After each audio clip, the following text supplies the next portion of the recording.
예전에 역사상 영화들 중에 최고의 명장면을 뽑은 적이 있습니다. 다양한 영화들이 많은 장면에 선정되었는데 그 중에 하나가 1959년에 개봉한 벤허라는 영화의 마차 경주입니다. 벤허라는 영화는 기독교 세계관을 바탕으로 만든 영화이기도 하지만 당시에는 보여주기 힘든 스케일과 탄탄한 스토리로 많은 사람들이 보았습니다. 그중 최고로 뽑히는 장면 중 하나가 마차 경주입니다. 이 마차 경주에서 아주 특이한 장면이 하나 있습니다. 무엇인가 하면 주인공 벤허는 달리는 말을 향해 채찍질을 하지 않는다는 겁니다. 다른 경주자들은 조금이라도 더 빨리 달리기 위해서 채찍질을 합니다. 더 빨리 달리기 원할수록 더욱 세게, 더욱 빠르게 채찍질을 합니다. 하지만 벤허는 경기 전 채찍질을 하면 말이 절대 빨리 달리지 않는다는 마차 상인의 말을 기억하고 단순히 빨리 달리는 것보다는 균형과 방향에 집중하고 결국 승리하게 됩니다. 이 마차 경주가 명장면으로 유명한 것은 단순히 멋진 볼거리 때문이 아니라 마치 인생을 표현하는 것 같기 때문입니다. 조금이라도 더 빨리 달리기 위해서 때로는 다른 사람을 넘어뜨리기도 하고 자기 자신을 향해서 채찍질을 합니다. 조금이라도 더 빨리 목표 지점에 도착하기 위해서입니다. 이것이 세상의 원리입니다.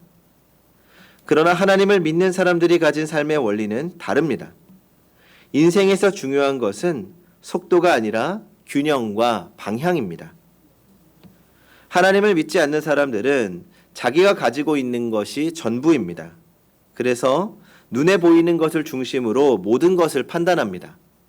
그러나 하나님의 백성들은 자신이 가진 소유와 능력보다는 하나님이 가지고 계신 것이 더 중요합니다. 눈에 보이는 인간의 세력보다는 눈에 보이지 않는 하나님의 능력이 더 중요합니다. 그런데 문제는 하나님의 도움을 받을 수 있을지 없을지 우리가 잘 알 수 없다는 것이죠. 가진 것이 없이 하나님만 믿다가 혹시 망하게 되는 것은 아닌지에 대한 위기의식이 있습니다. 이제 사무엘이 은퇴한 후에 사울은 이스라엘의 왕이 되었습니다. 아직 완전한 군대를 조직하지 못한 사울 왕은 할 수 있는 대로 블레셋의 성지를 건드리지 않고 시간적인 여유를 가지고 이 나라를 조직해 나가려고 했습니다. 하지만 하나님은 사울이 나라를 조직해 가는 것보다 나라를 이끌어가는 원칙을 확실히 하기 원하셨습니다. 즉 사울은 이스라엘 왕으로서 인간의 힘이 아니라 하나님의 능력으로 나라를 다스리기로 선택해야만 했습니다. 성도 여러분, 하나님의 백성들은 세상 사람들과 다른 길을 걸어가야 합니다. 우리는 믿음의 길이 불안하다고 해서 세상 사람들의 길을 선택해서는 안 됩니다. 하지만 우리는 세상의 현실 가운데 살아갑니다. 우리의 모든 삶이 유혹 가운데 있습니다. 아무리 하나님의 백성이라고 해도 인간이기 때문에 세상 사람들과 크게 다르게 생각할 수는 없습니다.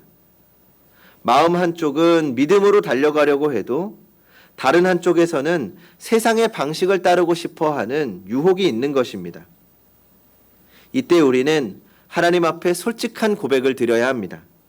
하나님, 끝까지 하나님을 의지하기 원하지만 세상의 방식을 따르고 싶은 유혹이 있습니다. 저의 믿음 없음을 용서해 주시고 끝까지 믿음으로 인내할 수 있게 해 주시옵소서. 이렇게 솔직하게 기도할 때 하나님께서 우리에게 힘을 주시는 것입니다. 오늘 말씀을 통해서 세상에서 하나님의 길을 걸어가는 그리스도인들이 어떠한 믿음으로 살아가야 하는지를 생각해 보려고 합니다. 오늘 본문 1절과 2절을 같이 한번 읽어보겠습니다. 1절과 2절 시작. 사울이 왕이 될 때에 40세라.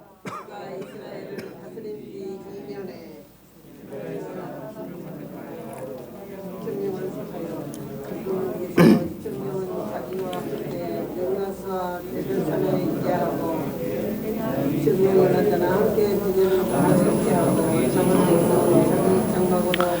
아멘. 이제 지난 12장에서 마지막 설교를 끝으로 사무엘은 은퇴하고 사울이 정식으로 이스라엘의 왕이 되었습니다. 그런데 사울은 군인을 오직 3,000명만 뽑았습니다. 그리고 이 3,000명도 한 자리에 있게 한 것이 아니라 두 곳으로 나누어서 배치를 합니다. 2,000명은 자기가 데리고 있고 믹마스에 있게 하고 나머지 1,000명은 아들 요나단에게 주어서 베냐민 기브아에 있게 했습니다. 사울은 정식으로 이스라엘의 왕이 된 후에도 본격적으로 군대를 조직할 수가 없었습니다. 왜냐하면 물론 그만한 재원이 확보되지 않아서 그런 것도 있었겠지만 더 중요한 것은 블레셋 사람들이 이스라엘이 이런 식으로 독립하는 것을 좋아하지 않았기 때문입니다. 마치 일제강점기 시대에 일본의 허락 없이 왕을 뽑아서 군대를 조직하려고 하는 것과 같았습니다. 그래서 사울은 할 수 있으면 블레셋 사람들을 건드리지 않으려고 군사도 겨우 경호할 수 있을 정도의 사람만 뽑았습니다. 그것도 한 곳에 모아놓지 않고 양쪽으로 분산시켜 놓았습니다. 사울이 이렇게 한 것은 당장 블레셋을 이길 힘이 없었기 때문에 차차 시간을 두고 보면서 나라를 조직해갈 생각이었던 것입니다. 사울은 굉장히 현실적인 판단을 한 겁니다. 무리하게 일을 진행하지 않으려고 한 거죠. 그런데 사울의 이런 생각이 그 아들 요나단 때문에 완전히 망쳐버리게 됩니다. 13장 3절과 4절을 보겠습니다. 시작. 요나단이 게바에 있는 블레셋 사람의 수비대를 치매 블레셋 사람이 이를 들은지라 사울이 온 땅에 나팔을 불어 이르되 히브리 사람들은 들으라 하니 온 이스라엘이 사울이 블레셋 사람들의 수비대를 친 것과 이스라엘이 블레셋 사람들의 미움을 받게 되었다 함을 듣고 그 백성이 길갈로 모여 사울을 따르니라. 요나단은 아버지가 맡겨주신 1,000명의 군대로 블레셋 사람들에게 선제 공격을 합니다. 여기서 사울과 그 아들 요나단의 생각 차이가 나타납니다. 사울 왕은 블레셋이라는 현실적인 문제를 아주 중요하게 생각했고 요나단은 앞뒤를 재기보다는 하나님의 백성으로서 무조건 블레셋을 쳐서 하나님의 땅에서 쫓아내야 한다고 생각했습니다. 요나단은 그들이 하나님의 백성이기 때문에 믿음으로 나가면 1,000명이 아니라 100명으로 싸워도 블레셋을 이길 수 있다고 생각했습니다. 실제로 요나단은 나중에 자기 부하 한 사람만 데리고 블레셋 진영에 쳐들어가서 공격을 한 적도 있습니다. 이것을 보면 요나단은 거의 무모할 정도로 행동에 옮기는 신앙인인 것을 알 수 있습니다.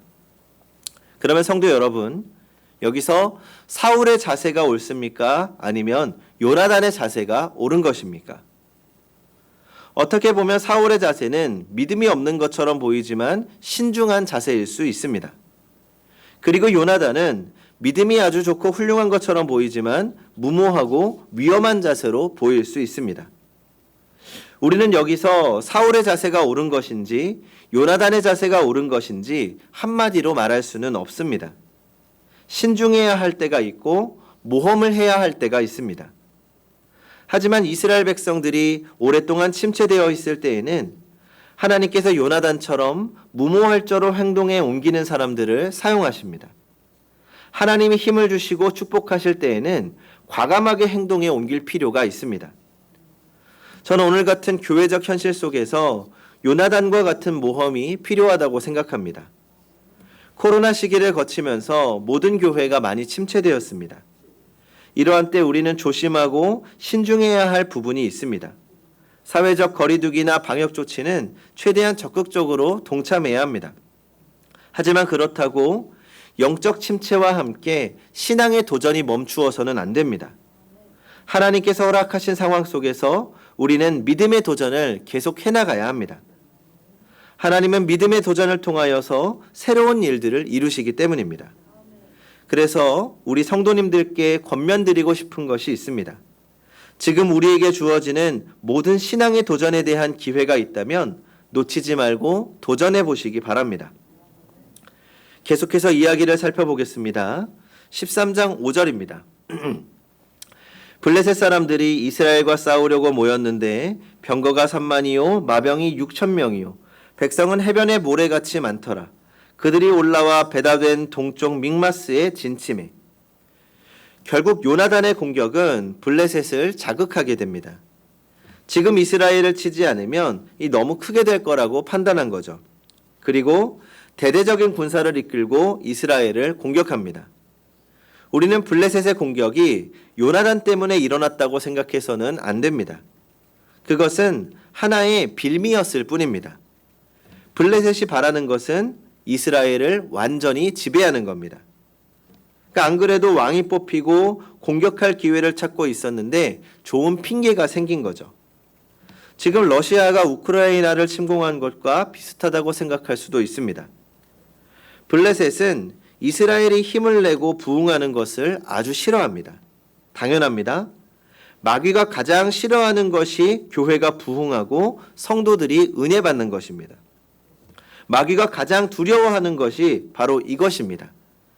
교회 안에 능력의 말씀이 선포되어지고 성도들이 은혜를 받아서 기도하기 시작하면 더 이상 하나님의 백성들을 자기 마음대로 할 수 없기 때문입니다. 그래서 마귀는 하나님의 백성들이 힘을 내기 시작하면 더 강력하게 공격해서 주저앉아 있게 만들려고 하는 겁니다. 이럴 때 이길 수 있는 방법은 하나뿐입니다. 하나님께 맡기고 더욱 열심히 기도하고 의지하는 것. 하지만 이스라엘 백성들은 블레셋 사람들이 두려워서 뿔뿔이 흩어지게 되었습니다. 그 다음 8절을 보겠습니다. 사울은 사무엘이 정한 기한대로 이레 동안 기다렸으나 사무엘이 길갈로 오지 아니하매 백성이 사울에게서 흩어지는지라. 7절과 8절 사이에 명확한 설명이 되어 있지 않지만 전쟁을 앞두고 사무엘이 와서 번제를 드리기로 약속했던 것 같습니다. 그런데 사무엘이 일주일 안에 오기로 약속을 해놓고 약속 시간이 다 되도록 오지 않았습니다. 그동안 이스라엘 백성들은 더 이상 기다리지 못하고 흩어지기 시작했습니다. 이때 사울은 완전히 선택의 기로에 서게 됩니다. 즉 늦어지는 사울을 끝까지 기다리다가 블레셋 사람들에게 죽임을 당할 것인지 아니면 더 늦기 전에 인간적인 방법으로 제사를 드리고 백성들의 마음을 수습할 것인지 하는 겁니다. 사실 사울은 사무엘을 잘 기다렸습니다. 블레셋 군대를 바로 눈앞에 두고 무려 일주일이나 기다렸습니다. 하지만 사울은 마지막까지 기다리지는 못했습니다. 대개 하나님의 시간은 우리가 최대한으로 기다리고 거기서 조금 더 지난 후입니다. 사실 우리가 더 견딜 수 없게 되었을 때 하나님의 시간은 거의 다 된 것입니다. 사울은 그것을 참지 못했습니다. 하나님은 우리에게 의도적으로 기다리도록 하실 때가 있습니다. 기다림을 통해 하나님을 더욱 의지하기를 원하시기 때문입니다. 9절과 10절을 보겠습니다.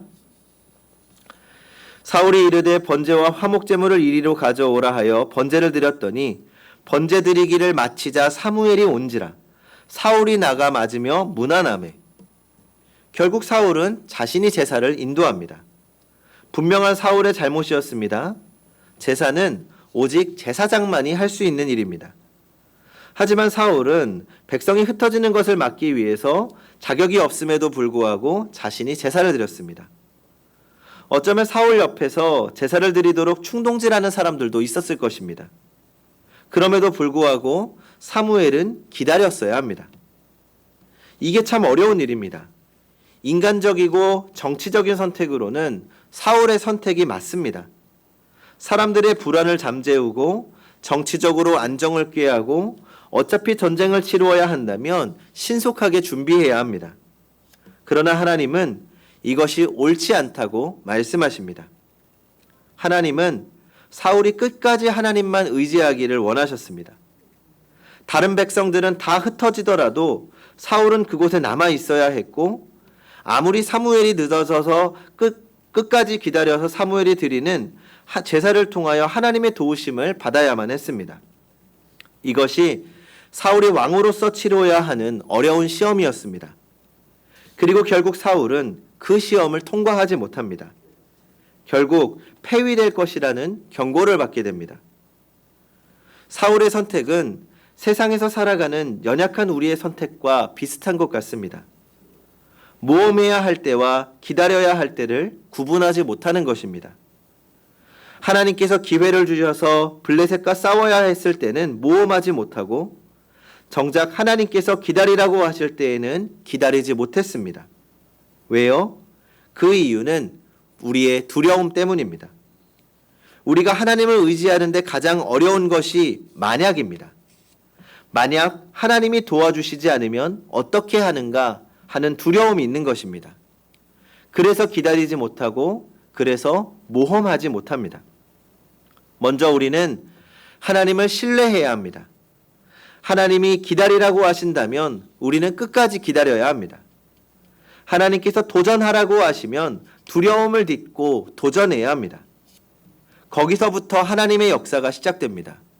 우리 하나님은 자신을 믿고 신뢰하는 자의 믿음에 응답하시는 하나님이십니다. 우리는 그 하나님을 꽉 붙잡아야 합니다. 붙잡고 도전하고 붙잡고 기다려야 합니다. 프로야구 타자들이 제일 무서워하는 것이 있는데 손이 울리는 증세라고 합니다. 야구 배트를 꽉 잡고 때리면 홈런을 치거나 안타를 치기도 합니다. 그런데 컨디션이 좋지 않아서 배트를 느슨하게 잡고 치면 손이 울린다고 합니다. 그러면 부러진 것도 아니고 삔 것도 아니고 뼈에 금이 간 것도 아니지만 오랫동안 손을 쓰지 못하게 됩니다. 그래서 선수들에게 중요한 모토가 있다고 합니다. 꽉 잡든지 아니면 놓아버려라. 성도 여러분, 우리도 신앙생활을 하기로 결심했다면, 하나님의 자녀로 살기로 결심했다면 결정해야 합니다. 하나님을 꽉 잡든지 아니면 놓아버려야 합니다. 어설프게 잡다가 이도저도 아닌 인생을 살게 됩니다. 어설프게 사느니 차라리 하나님을 놓고 내 마음대로 사는 것이 나을지도 모릅니다. 물론 그 마지막은 자신이 책임져야 한다는 말입니다. 그렇기 때문에 우리가 하나님의 자녀로 살기로 결심했다면 더욱 꽉 붙잡아야 합니다. 붙잡고 휘두르는 방망이에 홈런이 나올지 안타가 나올지 아웃이 될지는 알 수 없습니다. 그러나 우리 인생의 감독이신 하나님께서 우리를 반드시 그 승리로 인도하실 것입니다. 그러므로 하나님을 붙잡고 기다리고 또 도전하며 마침내 승리하는 성도님들이 되시기 바랍니다. 기도하겠습니다.